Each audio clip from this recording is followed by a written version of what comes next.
আকিয়াবের প্রাচীর।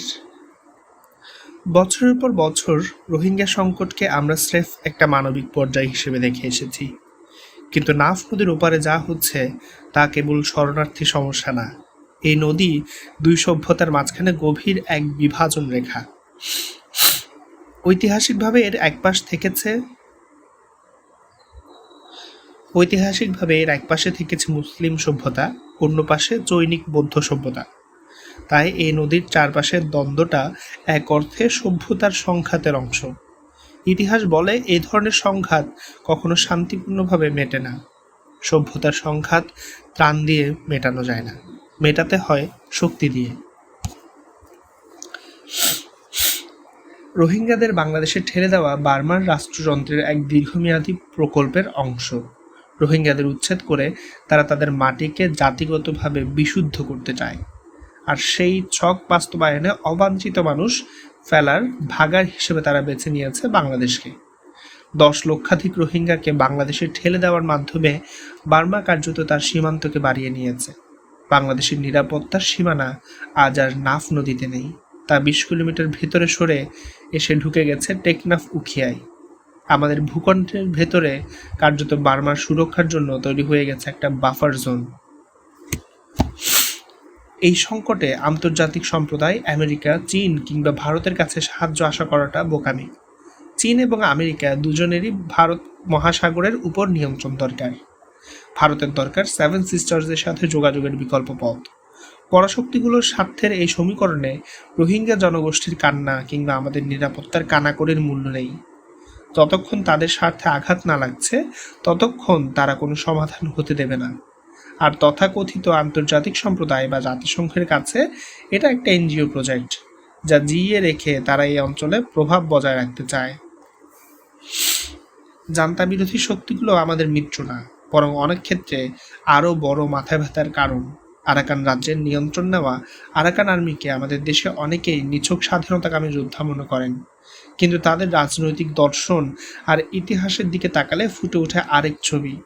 উগ্র জাতিবাদী এই গোষ্ঠীর ইতিহাসের বয়ানে আছে গ্রেটার আরাকান বা বৃহত্তর আরাকানের ধারণা, যেখানে চট্টগ্রামকে আরাকানের ঐতিহাসিক পরিসরের অংশ হিসেবে কল্পনা করা হয়, যা 1666 সালে মুঘলরা দখল করে নিয়েছিল। এই বয়ানের তাৎপর্য হলো নাফ নদী থেকে কর্ণফুলী পর্যন্ত এলাকাটা ওরা ওদের হারানো ভূমি হিসেবে কল্পনা করে। ওরা যখন সাগরে আমাদের জেলেদের উপর গুলি চালায় তখন সেটা করে বঙ্গোপসাগরে নিজেদের পৈতৃক সম্পত্তি মনে করে। আরাকান আর্মির এই আগ্রাসন কেবল সাগর বা নাফ নদীতে সীমিত না, তাদের উচ্চাভিলাষ আমাদের পার্বত্য অঞ্চলে তৈরি করেছে আরেক জটিল সমীকরণ। উগ্র জাতিবাদী এই আন্দোলন যত শক্তিশালী হচ্ছে ততই হুমকির মুখে পড়ছে বাংলাদেশের অখণ্ডতা। আরাকানের নিয়ন্ত্রণ স্থায়ীভাবে আরাকান আর্মির হাতে চলে গেলে পার্বত্য চট্টগ্রামের বিচ্ছিন্নতাবাদীদের জন্য তৈরি হবে এক স্থায়ী ও নিরাপদ ঘাঁটি, যেখান থেকে তারা পাবে দীর্ঘমেয়াদী গেরিলা যুদ্ধ চালানোর রসদ। এরই মধ্যে আরাকান আর্মি বাংলাদেশের ভেতরে থাকা বিভিন্ন বিচ্ছিন্নতাবাদী দলকে সহায়তা করছে বলে প্রমাণ পাওয়া গেছে। কাজেই সামরিক জান্তা আর আরাকান আর্মি দুটোই আমাদের জন্য হুমকি, দুটোই আমাদের অস্তিত্বের জন্য সংকট তৈরি করেছে।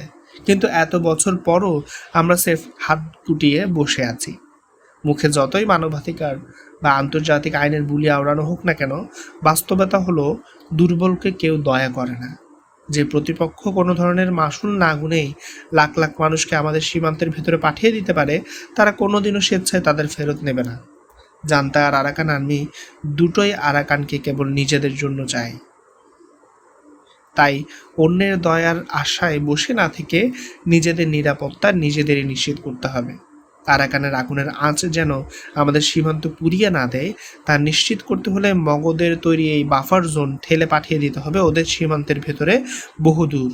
যতক্ষণ না আরাকানে তাদের শান্তি বিঘ্নিত হবে ততক্ষণ টেকনাফে শান্তি ফিরবে না। তাই শত্রু সীমান্তের ভেতরে গড়ে তুলতে হবে মিত্রবাহিনীর দুর্গ, আর তা করার একমাত্র উপায় হলো রোহিঙ্গা মুসলিম কওমকে কাজে লাগিয়ে কঠোর প্রতিরোধ গড়ে তোলা। তবে এই প্রতিরোধ হতে হবে সম্পূর্ণ স্বাধীন। আমেরিকা বা অন্য কোনো রাষ্ট্রের এজেন্ডার বাইরে তাওহিদি চেতনার ভিত্তিতে গড়ে ওঠা এক দীর্ঘমেয়াদী সভ্যতাগত প্রকল্পকে সামনে রেখে।